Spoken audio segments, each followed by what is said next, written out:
All right, let's discuss a little bit more about rational functions. Again, this is sort of a day 2 video or a second video discussing details of irrational functions. In the previous video, we talked a little bit about the domain, the x-intercepts, and the y-intercepts.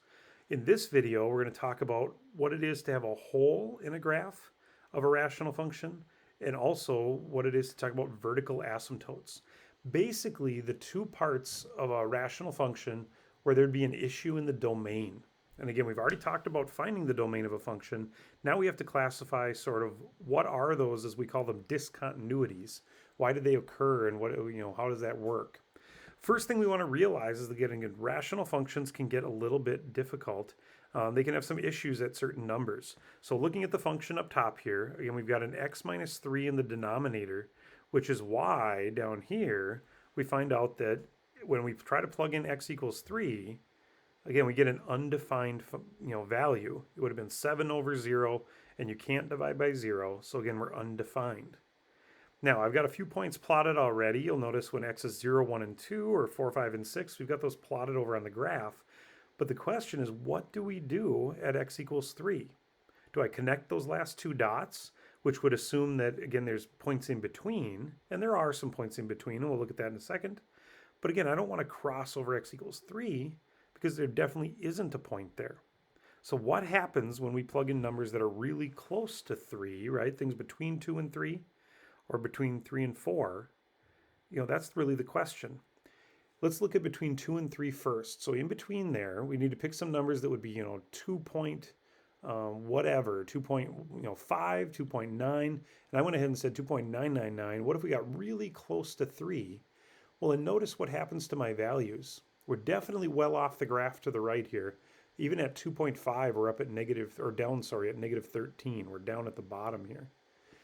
When we get to 2.9, so getting a little closer to 3, we're down at negative 69. And at 2.999, we're at negative 6,999. We're way down the graph, basically working our way toward negative infinity.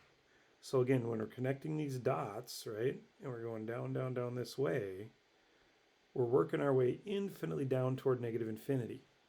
You'll notice on the other side of 3, between 3 and 4, sort of the same thing happens. As the closer and closer we get to 3, right, 3.5, 3.1, 3.001, the closer we get to 3, the more massive these numbers become. So again, the same idea, we're going to get this sort of swing going up here, these two branches of a hyperbola, where in between there is a certain number, right, there's an exact number that we'll never ever touch. The lines will get infinitely close. We can get as close as we want to 3, and the numbers will keep getting larger or monstrously negative. But again, we're never going to quite reach that point.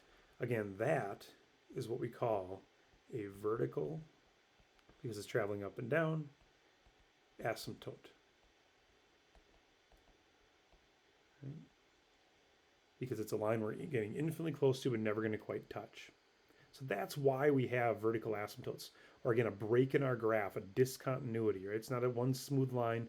It's two separate lines separated by this non-existent.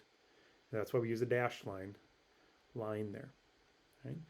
There's also a second type of discontinuity. What's the difference between these two graphs left and right? If you actually go and graph them, they're going to look a lot alike.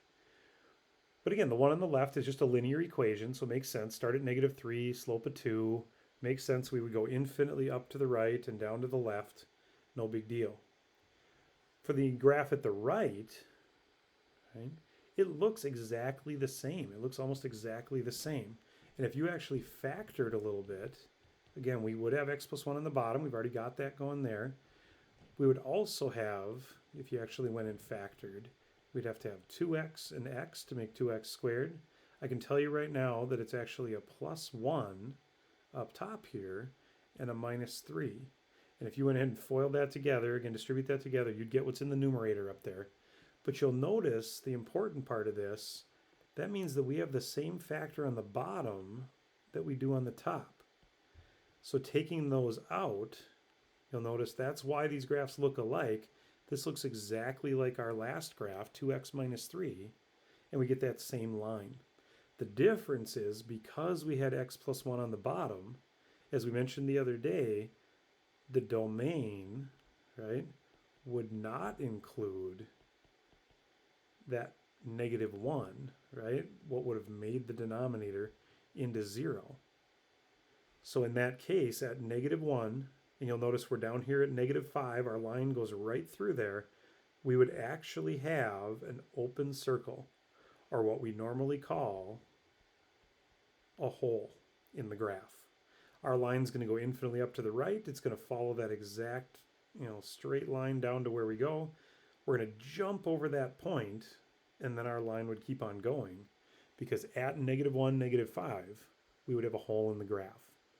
And that, again, is what we're going to discuss today. We're talking about holes and vertical asymptotes. So you'll notice, again, I've got the domain over here at the left and the x-intercepts and y-intercept from the other day, right? But the one problem we have is, notice that idea, we had x minus 2 on the top and x minus 2 on the bottom. If 2, 0 can't be in the domain, right, we can't use the 2, then this actually isn't an x-intercept. We're not going to have an x-intercept at 2, 0. Because that's where we had that common factor, right, up here on both the top and bottom of our function, that will actually be where we have the hole in our graph. So we would actually say there's a hole, not an x-intercept, a hole at 2, comma, and then to find out where that hole is going to be, because it's not necessarily an x-intercept, right, to find out what the y-coordinate would be, we're going to plug that back in to the rest of our function. So I'm going to go ahead and go up here and say, okay, let's take what we have. X plus 3 is going to be 2 plus 3 over 2 times 2 minus 5 on the bottom, or basically we end up getting 5 over 4 minus 5 is negative 1, and we get that point at negative 5 there. So at 2, negative 5, we would actually have a hole in our graph, not an x-intercept. Okay. Now, with the remaining parts of our graph, again, that also left us with an x-intercept, again, for that x plus 3 that was on the top. Notice we also had a discontinuity when x equaled 2.5, right? Now, because 2x minus 5 wasn't in the numerator and the denominator, then whatever makes 2x minus 5 equal to 0, which we know is 2.5 here, that is actually going to be a vertical asymptote, right? Vertical asymptote. Or what's often we'll just identify as VA, right? Vertical asymptote would have been x equals, it's a vertical line, it's an equation of a line, so make sure you write x equals. But again, that's going to occur at 2.5, x equal to 2.5 on our graph. So again, if we're looking for vertical asymptotes and holes, the places where the domain over here didn't exist, again, this one was the vertical asymptote, this one over here happened to be the hole. But again, if we can identify where the domain doesn't exist, now we can identify why it doesn't exist. What type of discontinuity is it? Let's go to the next graph here, or next function, and let's take a look. Again, it looks like we have 3 places, at negative 1, at 1, and at 2, where our graph didn't exist. I'm going to look up at my function right away and notice, oh look, there's an x minus 1 and another x minus 1. So that's where our hole is going to exist, right? So I'm going to go ahead and say there's going to be a hole, right, at 1 comma something, right? We don't know the y-coordinate yet, but we'll go find it. And again, notice that's also why at 1, 0, that's not going to be an x-intercept. So I'm going to cross that off of our list there. It's not an x-intercept, it's actually a hole. And again, I'm just going to take my function and I'm going to plug that 1 in. So on the top, we now have 2 times 1 plus 1 over, on the bottom, 1 minus 2 would have been negative 1, and 1 plus 1 would have been 2. Basically, we end up with 3 over negative 2, and we have a hole at negative 1.5, or basically 1 comma negative 3 halves. That means that, again, I don't see any other common factors. The other places where the denominator would have been 0 are definitely vertical asymptotes. So at x equals 2, or, and I could say actually and, they're both going to be vertical asymptotes, and also at x equals -1. Again, the two other places that make the denominator 0. Let's do one more example very quickly. Now in this one, you'll notice we don't have any common factors top and bottom. We have x minus 2, x plus 1, but on the bottom it's an x minus 1. So as far as the wholes go, we're just going to say none. You know, most of the time our directions are going to ask us, are there any holes or where are the holes? We would just say none for that one, which just means that anywhere that we had a discontinuity, notice right here, right in the domain, wasn't a hole, therefore it must have been a vertical asymptote.